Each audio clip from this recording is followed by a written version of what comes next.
I'm not here to announce my candidacy for office, and I'm not going to endorse a candidate today.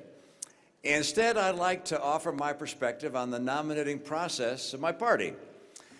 Back in 1964, just days before the presidential election, which incidentally we lost, Ronald Reagan went on national television and challenged America, saying that it was a time for choosing. He saw two paths for America, one that embraced conservative principles dedicated to lifting people out of poverty and helping create opportunity for all, and the other, an oppressive government that would lead America down a darker, less free path. I'm no Ronald Reagan, and this is a different moment in time. But I believe with all my heart and soul that we face another time for choosing, one that'll have profound consequences for the Republican Party and, more importantly, for our country. I say this in part because of my conviction that America is poised to lead the world for another century. Our technology engines, our innovation dynamic, the ambition and skill of our people are going to propel our economy and raise the standard of living of Americans. America will remain, as it is today, the envy of the world. You may have seen Warren Buffett. He said, and I think he's 100% right, that the babies being born in America today are the luckiest crop in history. Now, that doesn't mean we don't have real problems and serious challenges. We do. At home, poverty persists, and wages are stagnant. The horrific massacres of Paris and San Bernardino, the nuclear ambitions of the Iranian mullahs, the aggressions of Putin, the growing assertiveness of China, and the nuclear tests of North Korea confirm that we live in troubled and dangerous times. But if we make the right choices, America's future will be even better than our past and better than our present. On the other hand, if we make improvident choices, the bright horizon I've described will not materialize. And let me put it very plainly. If we Republicans choose Donald Trump as our nominee, the prospects for a safe and prosperous future are greatly diminished. Let me explain why I say that. First, on the economy. If Donald Trump's plans were ever implemented, the country would sink into prolonged recession. A few examples. His proposed 35% tariff-like penalties would instigate a trade war, and that would raise prices for consumers, kill our export jobs, and lead entrepreneurs and businesses of all stripes to flee America. His tax plan, in combination with his refusal to reform entitlements and to honestly address spending, would balloon the deficit and the national debt. So even though Donald Trump has offered very few specific economic plans, what little he has said is enough to know that he would be very bad for American workers and for American families. But you say, wait. Isn't he a huge business success? Doesn't he know what he's talking about? No, he isn't. And no, he doesn't.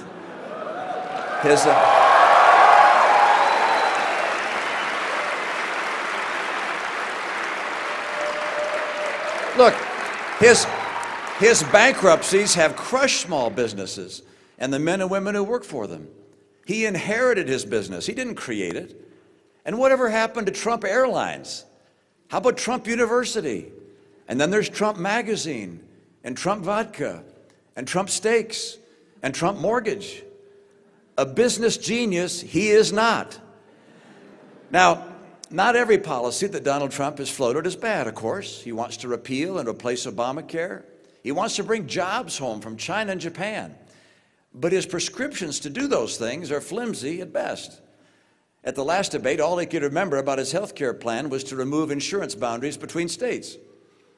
Successfully bringing jobs home requires serious policy and reforms that make America the place businesses want to come, want to plant, and want to grow. You can't punish business into doing what you want.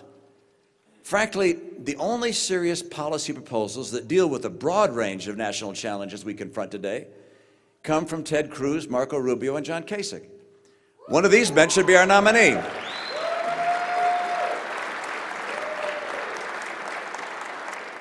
Now, I know that some people want this race to be over. They look at history and say a trend like Mr. Trump's isn't going to be stopped. Perhaps. But the rules of political history have pretty much all been shredded during this campaign. If the other candidates can find some common ground, I believe we can nominate a person who can win the general election and who will represent the values and policies of conservatism. Given the current delegate selection process, that means that I'd vote for Marco Rubio in Florida, and for John Kasich in Ohio, and for Ted Cruz, or whichever one of the other two contenders has the best chance of beating Mr. Trump in a given state. Now let me turn to national security and the safety of our homes and loved ones. Mr. Trump's bombast is already alarming our allies and fueling the enmity of our enemies. Insulting all Muslims will keep many of them from fully engaging with us in their urgent fight against ISIS. And for what purpose? Muslim terrorists would only have to lie about their religion to enter the country.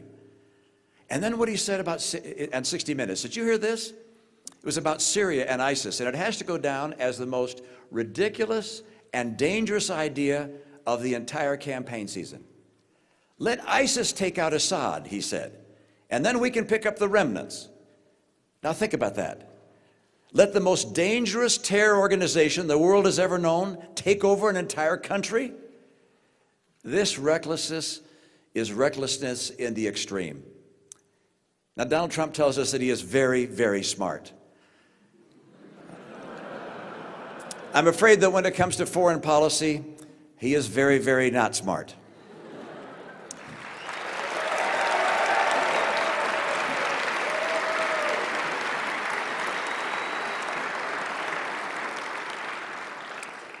Now, I'm far from the first to conclude that Donald Trump lacks the temperament to be president.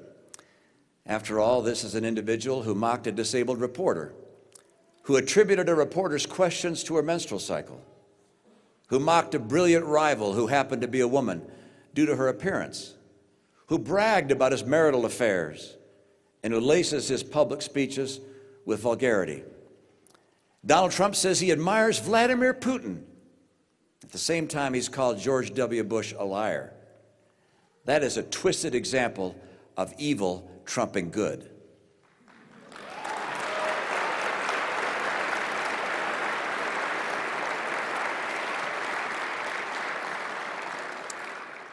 There's a dark irony in his boasts of his sexual exploits during the Vietnam War, while at the same time, John McCain, whom he has mocked, was imprisoned and tortured. Dishonesty is Donald Trump's hallmark. He claimed that he had spoken clearly and boldly against going into Iraq. Wrong. He spoke in favor of invading Iraq. He said he saw thousands of Muslims in New Jersey celebrating 9/11. Wrong. He saw no such thing. He imagined it. He's not of the temperament of the kind of stable, thoughtful person we need as leader. His imagination must not be married to real power.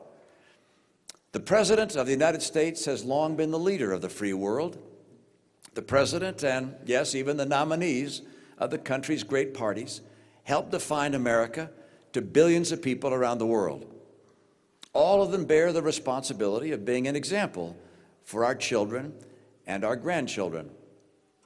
Think of Donald Trump's personal qualities: the bullying, the greed, the showing off, the misogyny, the absurd third-grade theatrics. You know, we've long referred to him as the Donald. He's the only person in the entire country to whom we have added an article before his name, and it wasn't because he had attributes we admired. Now imagine your children and your grandchildren acting the way he does. Would you welcome that? Haven't we seen before what happens when people in prominent positions fail the basic responsibility of honorable conduct? We have. And it always injures our families and our country. Watch, by the way, how he responds to my speech today.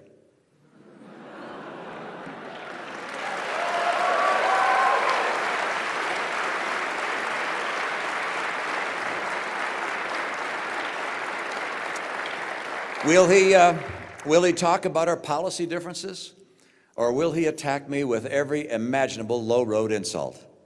This may tell you what you need to know about his temperament, his stability, and his suitability to be president.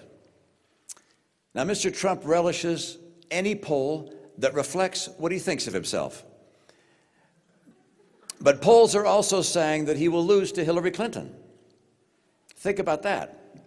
On Hillary Clinton's watch, the State Department, when she was guiding it and part of the Obama administration, that State Department... Former Republican nominee for president Mitt Romney and former governor of Massachusetts delivering exactly what we expected today, and that is an admonishment of the Trump candidacy so far. We'll have much more on this coming up later today on News 2 at 5 o'clock.